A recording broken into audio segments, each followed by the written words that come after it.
Guys, ഇന്ന് രാവിലെ തന്നെ എണീറ്റ് നേരെ നമ്മൾ പോയത് ചിക്കൻ പീടികയിലോട്ടാണ്. കാരണം തലേന്ന് പ്ലാൻ ചെയ്ത് വെച്ചിട്ടുണ്ടായിരുന്നു ഇന്ന് ചിക്കൻ സ്റ്റൂവും നെയ്ച്ചോറും ഉണ്ടാക്കണമെന്ന്. കാരണം ഇന്ന് സൺഡേ ആണല്ലോ. അങ്ങനെ ഞാൻ നേരെ ചിക്കനൊക്കെ മേടിച്ച് വീട്ടിലെത്തി നമ്മുടെ ചിക്കൻ സ്റ്റൂവിൻ്റെ പരിപാടിയൊക്കെ സ്റ്റാർട്ട് ചെയ്തു. സാധാരണ ഇങ്ങനത്തെ ഐറ്റംസ് ഒക്കെ ഉണ്ടാക്കുമ്പോൾ ഞാനും അമ്മയും കൂടെ ഒരുമിച്ചാണ് അടുക്കളയിൽ കുക്ക് ചെയ്യാൻ കയറുക. ഈ ടൈമുകളിലാണ് നമ്മൾ പല പല ആസ്ഥാന ചർച്ചകളും ഇങ്ങനെ സംസാരിച്ചുകൊണ്ടിരിക്കുക.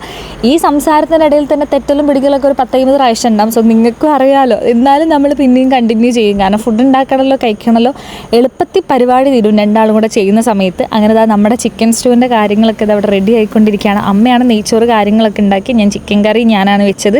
അങ്ങനെ കുറച്ച് നേരം റെസ്റ്റ് എടുത്തപ്പോഴേക്ക് നേരെ നെയ്ച്ചോറിൻ്റെ അരിയൊക്കെ ഇട്ട് കൊടുക്കുന്നുണ്ട്. സോ അങ്ങനെ നെയ്ച്ചോറൊക്കെ നല്ല അടിപൊളിയായിട്ട്, നമ്മളെപ്പോഴും നെയ്ച്ചോറ് വെക്കുമ്പോൾ ഇങ്ങനെ വറുത്ത് കൊടുക്കും.